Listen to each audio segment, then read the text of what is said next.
बच्चों दूसरा प्रश्न दिया है कि A1/A2, B1/B2, C1/C2 द्वारा तुलना करके निरूपित जो समीकरण दिया हुआ है इसमें हमें बताना है कि कौन सी रेखा प्रतिच्छेदी है, कौन सी समांतर है और कौन सी रेखा समपाती है। मतलब एक समीकरण है, इसमें तुलना करके बताना है हमें A1/A2, B1/B2, C1/C2 से तुलना करना है कि कौन सी प्रतिच्छेदी है, कौन सी समांतर है, कौन सी समपाती है।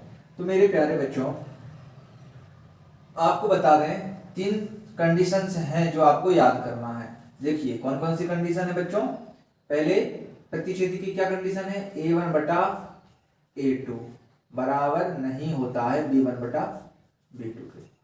ये प्रतिच्छेदी रेखा के लिए है, ठीक है। और A1/A2 बराबर है B1/B2 बराबर C1/C2।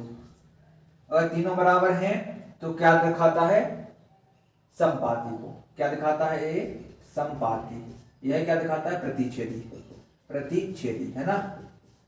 और बच्चों A1/A2 बराबर B1/B2 बराबर नहीं है C1/C2 के।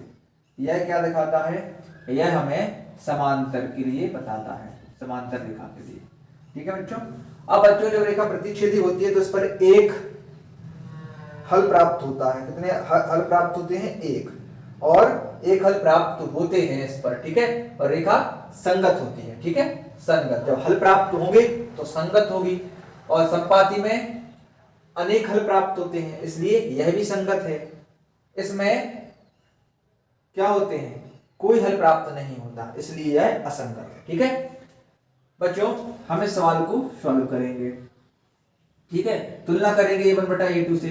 तो ये क्या हुआ, 5/7। हमने लिख दिया 5/7 बराबर, यहां पर लिखा है -4/6। क्या ये बराबर है, नहीं है।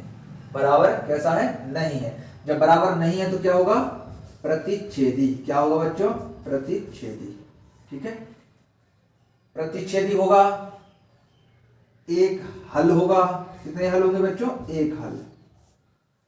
प्रतिच्छेदी होगा, एक हल होगा, और आगे क्या है, संगत। क्या होगा, संगत होगा। ठीक है, इन चीजों को आपको याद रखना है, आप आराम से कर लोगे किसी भी सवाल को। ठीक है, जब भी ऐसी पूछे कंडीशन, इनको सॉल्व करते हैं। यहां पर है 9/18, यहां पर है 3/6 और यहां पर है 12/24। चलिए पहले तो हम बराबर लगा देते हैं। अब देखते हैं क्या ये बराबर है कि नहीं है। तो 9 एकम 9, 9 दूनी 18, कितना आया, 1/2। 3 एकम 3, 3 दूनी 6, 12 एकम 12, 12 दूनी 24। तो कम कितना क्या आ रहा है सब जगह, 1/2, 1/2 और यहाँ पर 1/2। यानी कि तीनों क्या है, बराबर है। जब तीनों बराबर होंगे तो क्या होगा, समपाती। क्या होगा, समपाती। ठीक है, समपाती होगा। समपाती होगा तो हल कितने होंगे, अनेक। अनेक हल होंगे। ठीक है, अनेक हल होंगे तो यह संगत होगा। ठीक है, संगत। अब अगला है, यहां पर 6/2 बराबर -3/-1। और यहां पर देखते हैं बराबर है, माइनस से माइनस कैंसिल हुआ और 2 एकम 2, 2 तिया 6, यानी कि 3 ऊपर भी है, 3 ऊपर भी है। एक और हल कर लेते हैं, 10/9। अब बच्चों ऊपर तो बराबर है 3/1 और यहां पर भी 3/1, लेकिन नीचे बराबर नहीं है। ठीक है, जब ऐसी कंडीशन बनती है तो रेखाएं समांतर होती हैं। समांतर होती हैं तो कोई हल प्राप्त नहीं होता। कोई हल प्राप्त नहीं होता है। कोई भी हल प्राप्त नहीं होता है तो रेखाएं कैसी होती हैं, असंगत। कैसी होती है बच्चों, असंगत। ठीक है, इस तरह से इस सवाल को हम सॉल्व कर देते हैं। बच्चों अगला सवाल भी बिल्कुल ऐसा ही है, सेम।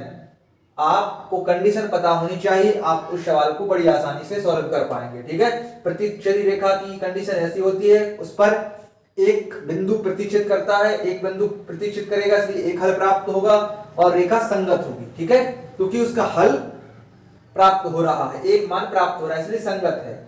सम और जब तीनों बराबर होती है तो समपाती होती है, समपाती में अनेक हल होते हैं और मान संगत होता है। क्यों? क्योंकि इनके हल प्राप्त हो रहे हैं। और इसमें जब ऐसी कंडीशन होती है समांतर होती है, एक रेखा दूसरी रेखा के बराबर होती है, लेकिन उस पर कोई भी बिंदु अंकित नहीं होता है, इसलिए कोई हल प्राप्त नहीं होता है और क्या होती है, रेखा असंगत होती है। ठीक है, इस प्रकार से आप नेक्स्ट प्रश्न भी सॉल्व कर सकते हो इस कंडीशन को फॉलो करके। ठीक है।